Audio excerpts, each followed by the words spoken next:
광주시 납품비리 사건으로 검찰 수사가 한창인 가운데 광주시뿐만 아니라 시 산하기관에서도 납품비리가 있었다는 폭로가 나왔습니다.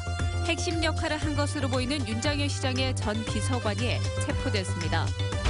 미디어 아트를 활용한 문화관광 기반 시설이 광주에 조성됐습니다.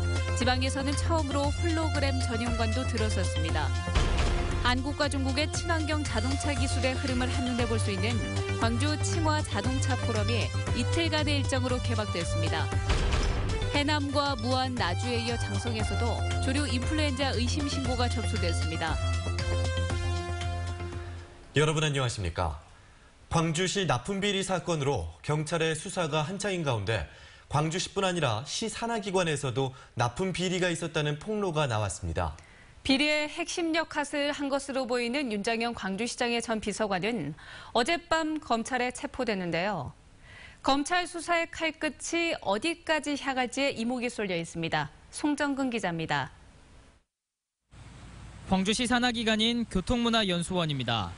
올해 초 연수원은 구내식당과 컨벤션홀 등의 책상과 의자 등 가구를 대량 구매해야 했습니다. 내부 직원들은 당시 광주의 A가구 업체 임원들이 수차례 접촉해왔다고 증언했습니다. 광주시의 추천을 받고 왔고 시청 비서실에서 전화가 올 것이라며 납품을 요구했다는 겁니다. 이후 해당 비서관으로부터 납품을 지시하는 전화도 걸려왔다고 폭로했습니다. 실질적으로 광주시 비서관이라고 사무실 전화 가지고 가구 업체가 윤장현 시장님 캠프에 있을 때 무신양면으로 도와준 업체다. 가구를 좀 납품해달라 이런 전화가 왔었습니다. A 업체는 직후 직접 다른 가구 업체를 추천하며 4천만 원에 이르는 가구를 납품할 수 있도록 한 것으로 알려졌습니다.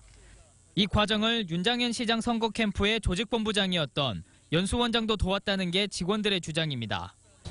광주시 산하기관으로서 또 시의 눈치를 볼 수밖에 없는 기관이고 또 특히나 비서실이라는 것은 시장님의 핵심 직원들이 근무하는 곳이기 때문에 그런 분들의 요청이 왔을 경우에는 거부하기 상당히 힘든 그런 상황이어서 김 전 비서관은 알선수재 혐의로 이미 구속 기소된 김용구 전 정책자문관의 동생으로 윤 시장과는 인척관계입니다.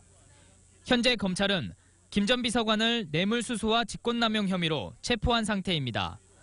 검찰은 김 전 비서관이 자신의 사촌인 A업체 임원 김모 씨와 모 인쇄업체 대표 박모 씨 등 브로커에게 금품을 받았다고 보고 있습니다. 그리고 브로커들이 정해주는 납품업체 16곳과 계약을 하도록 공무원들에게 지시했다고 보고 수사를 확대 중입니다. MBC 뉴스 송정근입니다. 관공서 납품 계약과 관련해 업체로부터 뇌물을 받은 혐의로 노희영 전 광주 동구청장 등 4명이 재판에 넘겨졌습니다. 광주지검 특수부는 구청의 조명 설비를 납품하게 해주는 대가로 업체에게 뇌물 1,500만 원을 받은 혐의로 노 전 구청장을 구속 기소했습니다. 또 광주 광산구청 전 비서실장 박모 씨와 광주도시공사, 전남개발공사 직원 등 3명은 같은 업체로부터 각각 뇌물을 받고 납품 계약을 돕거나 편의를 봐준 혐의입니다. 중국의 명문대학이죠. 칭화대학교의 자동차 학과 교수들이 광주에 왔습니다. 전기차와 수소차 등 친환경 자동차 기술 협력 방안을 논의하기 위해서입니다. 김철원 기자입니다. 작년 한 해 2,450만 대의 자동차를 생산해 7년 연속 세계 1위 자리를 지킨 중국. 앞으로도 이런 추세를 이어갈 것으로 보입니다. 자동차 대국 중국의 명문대학인 칭화대학 자동차학과 교수들이 광주에 왔습니다. 양국의 친환경 자동차 산업의 현재를 설명하고 미래 전략을 함께 논의하기 위해서입니다. 那么韩国的整个汽车的产销量呢，虽然说跟中国相比是很小，但是呢，在自主设计的开发上呢，实际上是非常强的。 자율 주행의 스마트카, 전기 자동차에 필수적인 배터리 제조 기술 등 최신 기술 동향에 대해 중국과 한국의 전문가들이 모여 정보를 나누고 의견을 주고받았습니다. 울산과 제주, 충남 등 친환경 자동차 산업을 놓고 주도권 경쟁을 하고 있는 다른 도시들 입장에서는 이번 포럼이 자극제가 될 수 있습니다. 역할 분담을 하면서 제주는 마중물 역할과 R&D, 디자인 센터 역할들을 하고 광주는 그런 생산 거점의 큰 비즈니스의 어떤 메카의 역할들이 이루어지면서 서로 시너지가 나서 한편 광주시와 연간 10만 대 규모의 자동차 공장을 세우는 내용의 투자 협약을 맺은 중국 조이롱 자동차도 이번 포럼에 함께했습니다. 또 조이롱 자동차의 왕룽파 사장이 다음 주 광주를 찾아 MOU 진척 상황 등을 점검할 예정입니다. MBC 뉴스 김철원입니다. 미디어 아트를 활용한 문화 관광 기반 시설이 광주에 조성됐습니다. 유네스코가 선정한 미디어 아트 창의 도시로서의 면모를 보여줄 특별한 공간인데요. 지방에서는 처음으로 홀로그램 전용관도 들어섰습니다. 박수인 기자입니다. 인기 한류 스타들의 공연이 손에 잡힐 듯 생생하게 펼쳐집니다. 이어지는 영상은 미켈란젤로의 그림 천지창조에서 인체의 신비로운 부분들을 찾아내 입체적으로 보여줍니다. 지역에서는 처음으로 생겨난 홀로그램 전용관은 K-팝 콘서트와 교육용 콘텐츠를 현장에서 보는 듯한 실감 영상으로 선보입니다. 1일 7회 운영을 해서 거기서 얻은 수익금을 다시 미디어 아트, 아카이브, 기획, 그다음에 홀로그램 콘텐츠 개발에. 바닷속 모습을 옮겨놓은 듯한 화면에 관람객이 직접 그린 물고기들이 헤엄쳐 다닙니다. 무등산의 사계절 가운데 하나를 선택하며 계절을 상징하는 아름다운 소리와 영상이 펼쳐집니다. 어린이를 위한 이 미디어 놀이터에서는 예술과 기술이 융합된 미디어 아트를 놀이를 통해 쉽게 체험할 수 있습니다. 지역 미디어 작가들이 작품을 창작하고 전시하는 공간도 새롭게 단장됐고 옥상에선 홀로그램 파사드가 밤하늘을 밝힙니다. 문화예술의 예향인데 콜라보레이션에서 이 미디어 아트와 함께 이런 융복합되는 아주 광주형 문화예술 이런 게 새로 세계에 구축되지 않을까. 광주문화재단은 새로 조성된 미디어 아트 기반 시설을 석 달 동안 시범 운영한 뒤 내년 3월 1일 공식 개관할 예정입니다.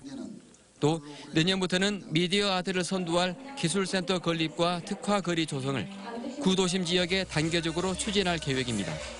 MBC 뉴스 박수인입니다.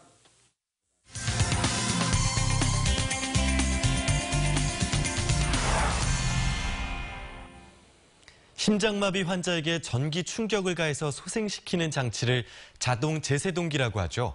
이 분야에서 두각을 나타내고 있는 강소기업이 있습니다. 정용욱 기자입니다. 복지관에서 한 할아버지가 갑자기 심장마비로 쓰러집니다.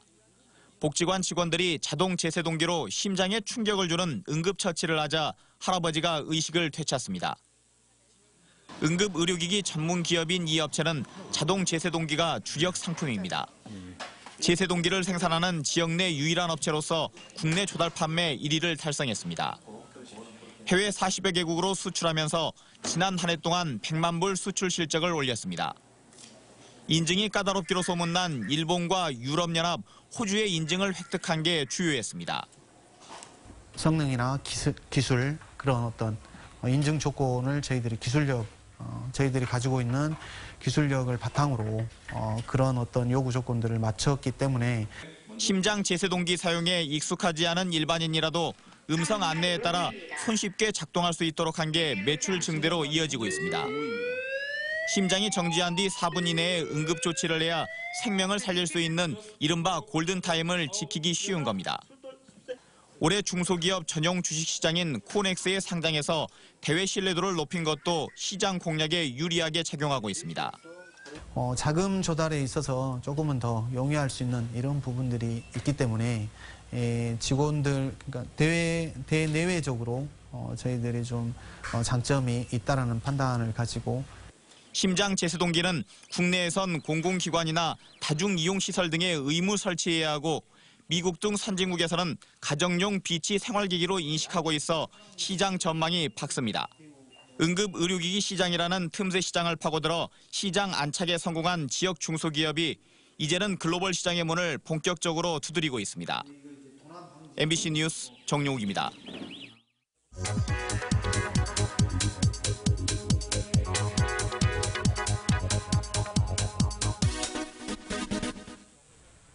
무상급시. 광주에선 지난 2011년 147개 초등학교를 대상으로 처음 시작이 됐습니다. 시행한 지 7년이 되는 내년엔 초중학교는 물론이고요. 13개 특성화고로 무상급식 대상이 이렇게 확대될 예정입니다. 15만 명에 가까운 학생들이 별도의 돈을 내지 않고요. 급식을 제공받을 수 있게 되는 겁니다. 여기에 광주시와 5개 자치구가 예산을 확대하면 일반계 고등학교까지 가능할 것이라는 게 교육계의 분석입니다. 이렇게 무상급식을 하면 식자재가 안 좋거나 식단이 빈약하지 않을까 하는 그런 생각이 들기도 하죠. 교육청은 2013년부터 유치원과 초중고등학교에 친환경 식자재를 사용하도록 한 끼당 200원을 별도로 지원하고 있습니다. 다만 물가 상승에도 불구하고 지원비가 몇 년째 그대로라는 점에서 현실화가 필요하다는 지적도 나오고 있습니다. 카드뉴스였습니다. 안희정 충청남도 지사가 지도력을 상실한 박근혜 대통령은 국정농단의 책임을 지고 스스로 퇴진해야 한다고 주장했습니다. 안희정 지사는 화순 구민들을 대상으로 한 특별 강연에서 박 대통령이 국정농단과 거짓말, 검찰 수사 거부 등으로 지도력을 잃었다며 야3당이 힘을 모아 대통령 탄핵을 해야 한다고 강조했습니다. 잘못을 범한 대통령은 이미 국민이 탄핵되었으므로 사퇴해야 하고, 또한 이 이후의 대한민국 정부가 구성되어서 차질 없이 대한민국의 국민들의 이 삶이 혼란과 위기에 빠지지 않도록 우리가 잘 실천해야 될 과제라고 생각합니다. 다음 소식입니다. 해남과 무안, 나주에 이어 장성에서도 조류 인플루엔자 의심 신고가 접수됐습니다.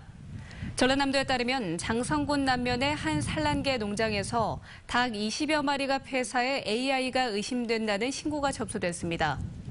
전남 동물위생시험소가 시료를 채취해 간이 검사를 한 결과 10건에서 AI 양성 반응이 나왔습니다. 방역당국은 해당 농장에 대해서 긴급 방역과 이동 제한 조치를 한 데 이어 H5 바이러스가 검출되면 사육 중인 산란개 2,000마리를 살처분할 계획입니다. 기아 타이거즈가 외국인 용병 타자로 버나디나 선수와 85만 달러 입단 계약을 했습니다. 버나디나 선수는 배트 스피드가 빠르며 기동력을 갖췄고 타구 판단이 빠르고 수비 범위도 넓어 1번 타자 겸 중견수로 뛸 가능성이 높습니다. 기아는 또 올 시즌 15승에 206이닝을 소화한 외국인 투수 헥터 노에시와 올해와 같은 170만 달러에 재계약했습니다. 이로써 기아는 지난 27일 영입한 좌완 투수 패틴에 이어 내년 시즌에 뛸 외국인 선수진 구성을 마무리했습니다. 이기창 신임 광주지방경찰청장이 오늘 취임했습니다. 이 청장은 오늘 취임식에서 현장 구석구석을 세심하게 관찰하고 시민들이 원하는 것이 무엇인지 경청하고 신속히 조치하는 경찰이 돼야 한다고 당부하며 현장에서 활력이 넘치는 경찰이 되기를 소망한다고 덧붙였습니다. 강성복 신임 전남지방경찰청장도 취임식을 갖고 당당하고 야무진 경찰이 돼달라고 강조했습니다.